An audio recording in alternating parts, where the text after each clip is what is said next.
Hi there, welcome to our channel. I'm Vic. I'm Nick. And we're Envy Board Gaming, and today we're looking at Tea Garden. This is a game for 2 to 4 players. It is designed by Tomas Holak, and it is published by Capstone Games. Nick is going to give a brief overview of how you play, and then we're going to give our review. Alright, welcome to the table. Set up for a 2-player game of Tea Garden. Here we go. This is a game that takes 5 rounds, which is tracked right here. Turns are going to be 1 by 1. You're going to fill up your player board with cards. So on your action, you're going to be playing cards in these different columns here. You can play up to 3 for free, and a 4th one you can open if you're willing to pay some tea leaves. So on your turn, we'll go through how that's going to look. First off, we're going to start with 4 cards. We all have a deck of cards. So I'm the green player, so I have this green fan right there. And these are our starter cards. So I have 4 cards. I can play any number of cards into that first column at the left of my player board. I can play just a single card. I can play all my cards. I can play 2 of my cards. However I want to do it, just know that we start with 4 and there are 3 free columns, so you might want to space out what you do. So you have what is a main action and a secondary action often. You're not always going to have a secondary action, like this doesn't have a secondary action, but these 3 cards here do have a secondary action, and these are all 3 of the types actually. I just happen to have them. And then this is our action points up here. In this case, we started with all 4 that have 1 action point. So we can go through our main actions. So you're going to spend, let's say I'm going to play these 2 cards. So it matters, when you play more than 1 card, it matters how you stack them. Do I want this green teacup, or do I want this special action with the ship? Well, I'm going to choose this ship. So I'm going to play this on top of that. So this no longer comes into play at all. So I have 2 action points, 1, 2. And I have a secondary action. So let's go through the choices we have when we play our main actions. So for 2, I could not do one of the main actions, which is build a tea garden.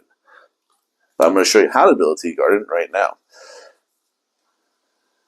If I were to have 3 or more to start the game, I could technically do that. I could put another card, make it 3 actions instead of 2, and play a tea garden. This would be my only 3 that I have. You do not have to go left or right. If I had 6 action points by whatever means, I could play here first.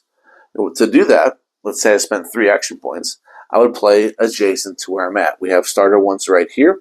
I can play here, here. I can even play across the river here or here. All right, so I'd spend those action points, all 3 of them, to go 1 space. And then on this little handy-dandy cheat sheet here, it says you can have additional 2 actions in order to cross a boundary. So that means I can actually play here instead of going here. Well, that would cost 5 action points, so that's not going to happen right away. So if I spent 3, I can do this, for instance, and then get this bonus, which is 2 green tea leaves in this section 2 of our board. That's a one-time action. But it does benefit you to build here, because in the harvest, you'll have better leaves. You'll have a level 3 leaf. A couple level 3 leaves. As soon as we get there, you'll see how that goes. So that is building a tea garden. Next is to buy an action card. Action cards are down here. They have a cost associated, an action point cost, right here. They also have a cost associated at the very bottom.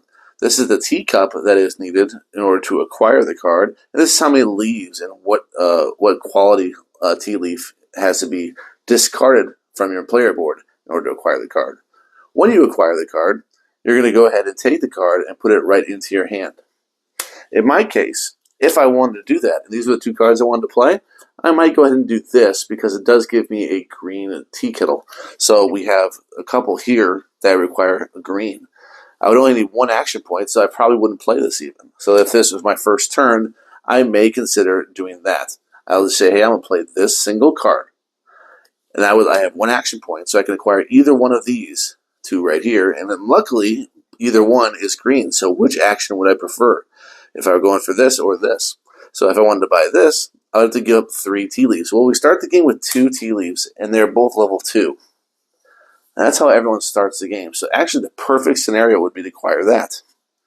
So I have the green tea kettle. I have the 2 leaves, which tea leaves that I'll discard.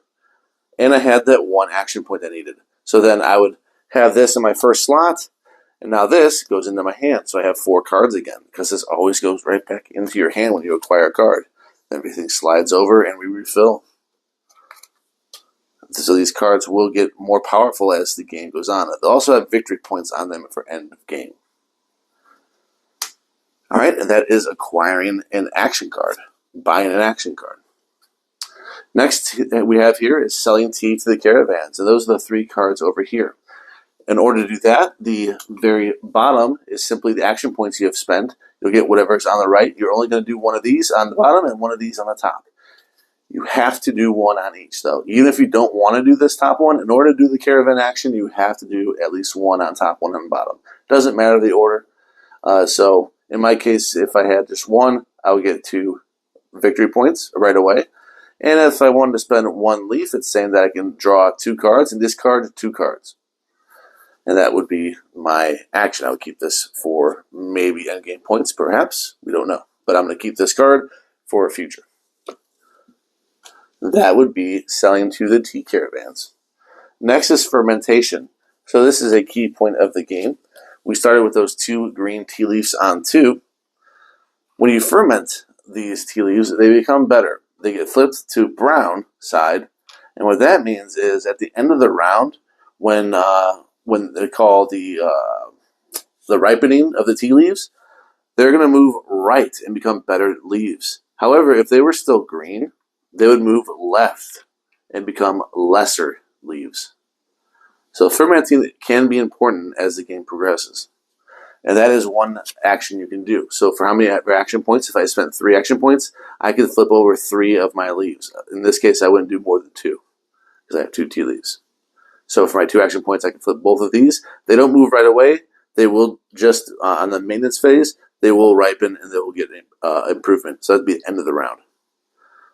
All right, and the last action, we can actually produce more leaves. So there's a little harvest. So you get 1 per action you took. So how many action points you had. So let's say I had 2 territories, which in my example, for example, say I do. So if I did 2 action points, I would produce a 3 and a 2 green tea leaf. And those are my main actions. Now, let's go over our secondary actions. There are 3 that I pointed out, and I had all 3 in my hand. You can do this either before or after your main action, and you're only doing whatever one is showing. So you're never going to have 2 showing like this unless they're both printed on the same card. So in this case, this would cover, and I would do this action. So these are called, let's see, we have the river navigation, which is the boat. If I would do that, I would simply move 1 spot on the river navigation and acquire whatever bonus is there immediately. If I were to do cup production, based on the sectors that are the regions that I control, so here is our starter one, and here is another region, I can take one of these cup production tiles, and these can give you points if you make connections. You notice there's different colors. So the more connections I make during the game, not only will I get more points at the end of the game, there are a certain varying amount of points per connection, but I'll also get these tokens, which lets me at any time use and do one of the bonus actions that is attached to. So acquiring a cup production, I think that's over here, is one of those secondary actions. And that looks like this. All right, so you would take from one of the regions in which you have an appearance. Next is tea studies. Tea studies looks like this, right here. You're going to move in a sector, so these are divided into sectors. There's a sector here, here, here, and here, so they're in quarters. You have 2 choices on each sector. On the green player, if I played that card, I could ferment 2 of my leaves or put 3 green leaves on the 2 sector. Those are my 2 choices. And then the next time, I cannot, if let's say I pick this, I couldn't go here anymore because that's the same sector I'm already in. I will jump to this sector and pick one of my 2 choices. If you make laps around, you're going to put more of your workers here, and each of your workers there is worth 10 points. So you can go ahead and keep circumnavigating this little tea study here. All right, and those are your 3 secondary actions. You have some quick free actions. I guess the most complex free action is simply moving up the Emperor track. That's the most complex because there's something involved. You have to spend 2 Emperor tokens and a tea leaf. It shows varying degrees. and you'll get the bonus printed at the right. The cool bonus here is getting these extra cards. These Emperor cards are very nice because they give you bonus points at the end of the game. Not only do they give you the actions that are unique, that are shown here, if they're facing top, but you also get those points. So 4 per every scroll tile for the T. Every T scroll tile that you keep at the end of the game is worth 4 points, and there's a max of 16 points you can get from this. These are the +1 bonus. So these are all these different scroll tiles that you can acquire at different places and other ways to get those. So that makes them cool. They go right in your hand just like as if you bought an action card. Another bonus action is that cut bonus that I mentioned, when you can remove one of these and do the bonus that's attached. And there's also a scroll tile that is at 2 times. So this simply means you're going to do twice the secondary action of a card you played. You're going to spend that and do it again. All right, when you we're going to go back and forth doing our actions, just playing cards and doing whatever the main action for the action points, and the secondary action, if applicable to you, and any free actions maybe. We're going to go back and forth. You can do it till you pass, because not everyone's going to want to do 4 actions. At the beginning, you're probably not going to want to do 4 actions. You're going to want to just do the 3 actions. At the end, maybe you'll do the 4th action, pay up those extra leaves to unlock that 4th column. But once everyone has passed for the round, there's a few things we're going to do in maintenance. Obviously, we're going to increase the round marker, and we're going to pass the first player marker. We're also going to manage the card display, so we're going to lose one of these cards. We're going to discard the cards that we did play that round and draw 4 more cards. And what that means is you can have more than 4 cards, because let's say you drew cards and you didn't actually play them that round. You can hang out of those cards and maybe end up with 6 cards, because you're always going to draw 4 cards at the end, regardless of how many you have in your hand. If it's 0 or if it's 2, what have you. You're going to ripen those tea leaves, like I mentioned, at this phase, and you're also going to get 2 leaves per tea garden on your board. We have 2 right here, so we're going to get 2 level 3s and 2 level 2s. And we're going to keep doing this. So that's the maintenance phase, and then we're going to start over in round 2, and we're going to do the same thing I just explained, where you're playing your cards, and you're doing your main actions and your secondary actions for 5 rounds. At the end of the game, there's going to be various scoring. So, like I mentioned, these cards are worth points. There are scrolls that are worth points. If you made it all the way to the top, right here, the study of this Emperor row, you can get 10 points. We're going to count how well you did over here. They have points on them, plus the 10 if you were to do laps. There's a certain amount of points if you have certain cup connections. But yeah, you're going to get points that way. These are no longer going to be worth points at that phase, but you did benefit throughout the game for having these. So they are still very worthwhile. But there you go. That is the gist of how you play at Tea Garden. Vic and I are going to go back up top and tell you what we think of the game. All right, awesome. We are back. Thank you so much, Nick, for the awesome overview of how you play Tea Garden. I guess I'll say right off the bat, this was just a game that you pre-ordered, you bought outright, did you back it on Kickstarter? What was the deal? Nope, just bought it retail because we like SETI so much. I started buying some of Tomas's games, so this is one of his, and that's what made me buy it. Okay, nice. So what was your first impression with the game when we unboxed it, I guess? It seemed promising because the action, I do like action points in games, so when I knew that was a mechanism, and the designer himself. So it seemed promising because of those 2 aspects. This game does have a lot to do with action points and secondary actions, and there are a lot of choices in the game. So those type of games that I gravitate toward. So right away, it seemed promising to me. How about you? Yeah, I was interested in it. It seemed like it was a good look to the game at the first glance of the cards and what we had going on with the board, a big area map with different regions. I liked the look of that right away. And when you had the explanation, it didn't seem like it was too difficult to get into. So I was attracted to the game. All right, let's go into our overall pros and cons. I will start.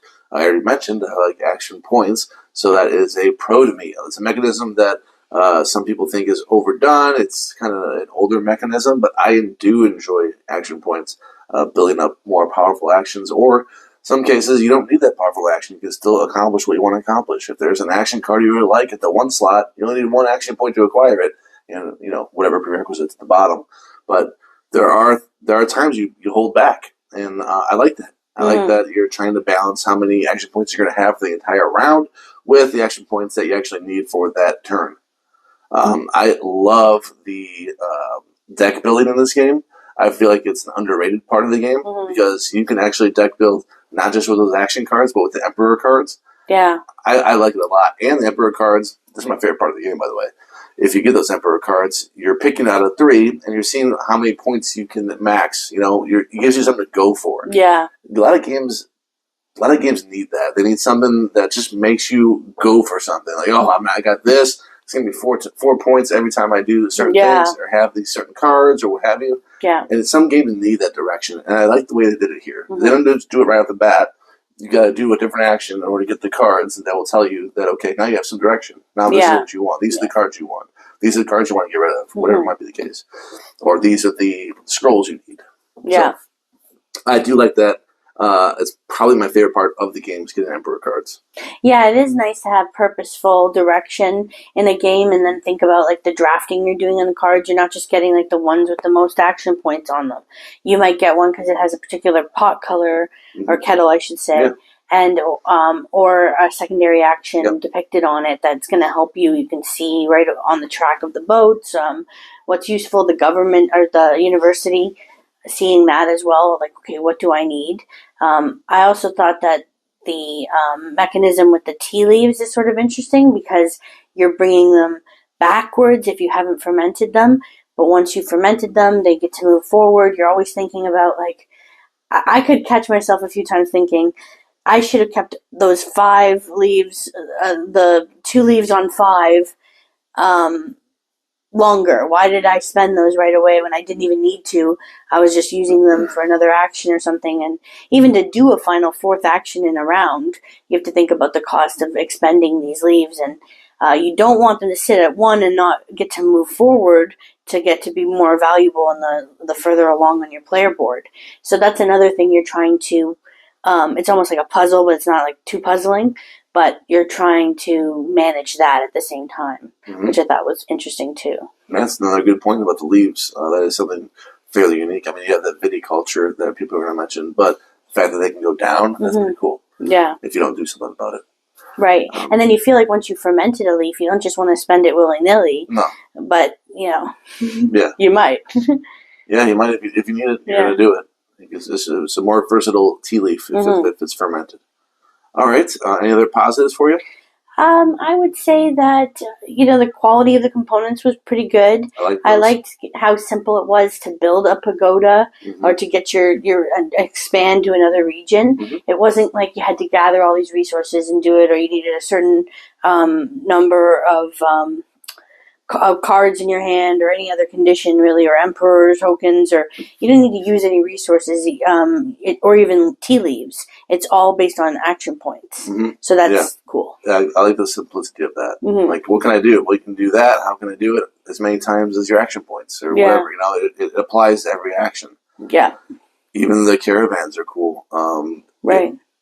Sometimes you kind of forget about it because it's not really on the main player board. Yeah. Kind of forget about it, but then after you play it, maybe at one time, you start remembering, hey, I can do these caravans, and they're pretty nice at times, especially some of them that come out that give you a lot of points if you can do top and bottom nicely. And I like how you can do your main action or your secondary action or your free actions in any order. So it gives you more versatility that way too. Yeah. It's not strict with it. And what did you think of the teacups? The mechanism of attaching teacups from regions to try to get boons when you can acquire those. So I'm neutral on it because I didn't do it very much. It's hard to want to collect those teacup, tea combo, I can't remember what they're called, but the tea combination things. Yeah. It's hard to want that card to get those when there's some other things that maybe I want a little bit more. Yeah. They're more instant reward. But I will say, you do get quite a bit of points if we were to focus on those a little bit more and getting cards that let you get those connections. Yeah. But sometimes it could be luck of the draw, and they might, you only have 2 ends. You could start a whole new one, but then that's not great. They only have 2 ends if you keep on the same streak. And you might just get luck of the draw that your ends don't connect with anything. Yeah. currently out there because you can't flip them. You can't do a 180 and flip them and then fit it. You have to have it the same direction. So there's that. And I have run that situation. Yeah. So did you have any other pros that you wanted to share? No, with I'm the game? good. I'm good. What was the price point like? How is it? 40? Maybe Okay. 40, 45. So not too bad. We're not talking a $70 or $80 No, game 40, here. 45. Okay. And is there a deluxified version that you're aware of? Not that I'm aware of. Okay. All right. I can't think of any other pros I'd really want to share. I echo a lot of what you had to say about the action points. I think it's great to know that you could have like a single action point and still be rewarded, draft a card with it, do something, ferment a leaf. There's always something to do without having to try to max out and have 10 action points and then go on and your turn never stops. It's really just like trying to see how many action points you want to do for that main action. All right. Any cons that you want to start with? Anything that you disliked? Sure. I think that there are actions that aren't as rewarding or fulfilling. Harvesting one leaf on your territories, whatever.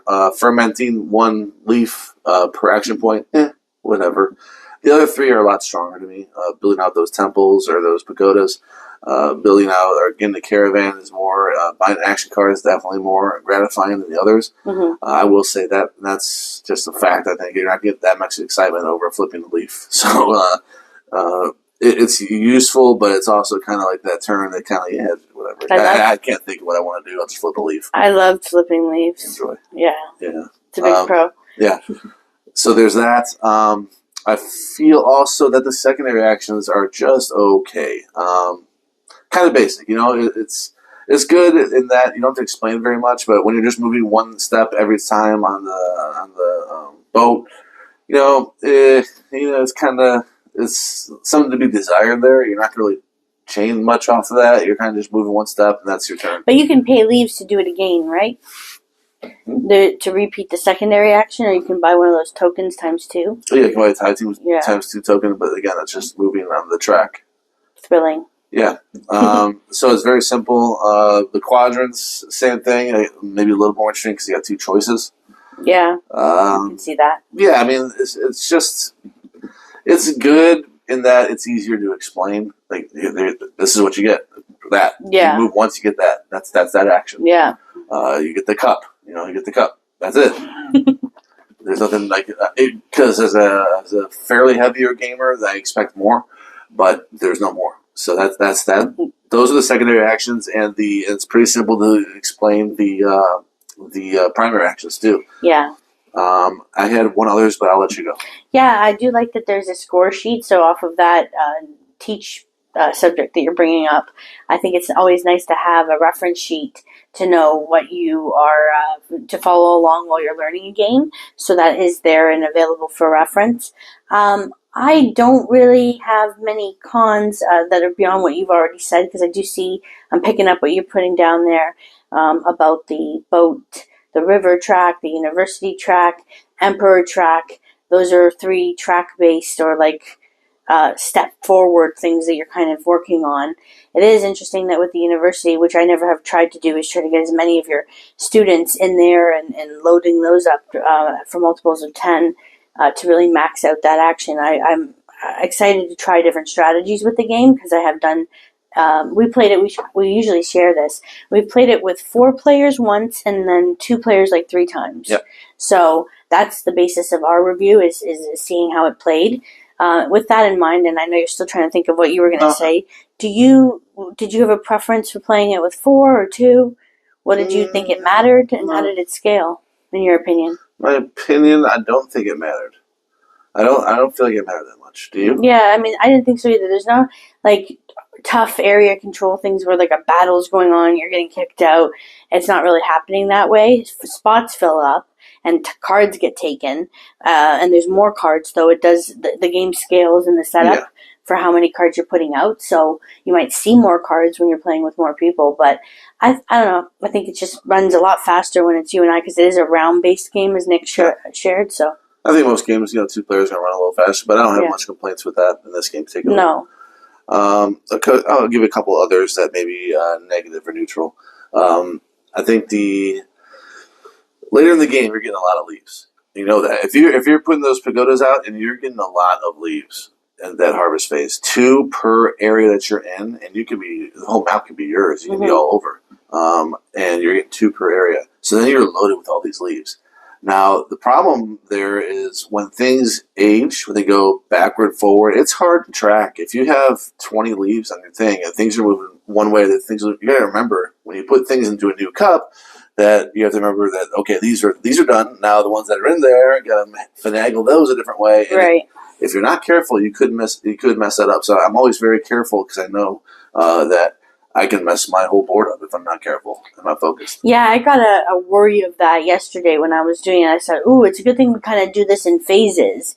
That does kind of help where, like, you age, then you pick up your stuff from the region. You should really follow that order of operations. Otherwise, you do get lost if you were just to grab a bunch of leaves and throw them on top and then try to figure out what you're aging. So I think that's nice is that the game does try to offer the procedural steps there. Yeah, it's just that. But the leaves themselves are crazy. Like, just having them out there, flipping them, accidentally flipping one when you shouldn't. And then you can flip with your fingers. Yeah, I look like a big cheater, but I'm not. And then last, negative. This is a slight negative for me, but it is a negative. When you're going up the Emperor track, you don't get rewarded unless you're at the very, very end. I would like to get rewarded if I was on the top of that track. Just something small there, like maybe half the points, 5. You get 10 points if you go all the way to the top. And I keep finishing in first, but I get 0 points, and so there's nothing there. It is cool that I got the cards. It's on the way up. But it's not cool that I get 0 points, in my opinion. Unless I get got the cards. Unless I get the very highest, like the 6, the very max you can go, then you get 10 points. But, that was it for me. Negative course. All right. Well, I don't think I've won the game, but we had a pretty good scoring event last time we played, so that was encouraging. Yeah. Because the first time I had played, I don't think it went so well. All right. I guess we can give scores. Yeah, I'll go. Go ahead. All right. I'm going to give this one. I love the. I think I mentioned the deck building. This one is strong for me and stronger than other people may have given credit for. I'm going to give it a 7-8 for the deck building alone. I really enjoyed it. I'm not a big deck builder in general, but in this game I do like it quite a bit, especially because when you're deck building, you're getting those Emperor cards, which are helping on the deck building and helping to know what you want to do in your deck building. Yeah, and a lot of mechanisms for picking up a card, discarding a card, trashing a card. There seems to be a lot of ways to do that. I have the same score as you. Ooh, nice. Yeah, I'm 7-8. I feel the same way. Everything that Nick said, I didn't want to repeat everything all over again when he shares it so eloquently. But yeah, I feel the same as he does. Exactly to the 10th. Yeah. It's like the third time we've matched in all our games. Matchy. Beautiful. All right. Well, if you have played Tea Garden, let us know in the comments below. If you've played another one of Tomas Halak's games, SETI, Galileo, is that him? That is him. Or anything like that. Onscape coming out. We'll have a review of that eventually because we're going to check that out. We also have backed his newest game, which is, I think, Asylum, Below Asylum, some of that. Well, that won't be for years to come probably. So yeah. Well, there'll be more Tomas represented on the channel for sure. For sure. So let us know in the comments below what you think of the game. And like this video if you enjoyed it. And subscribe for more great reviews. We'll see you next time. Bye-bye. Bye.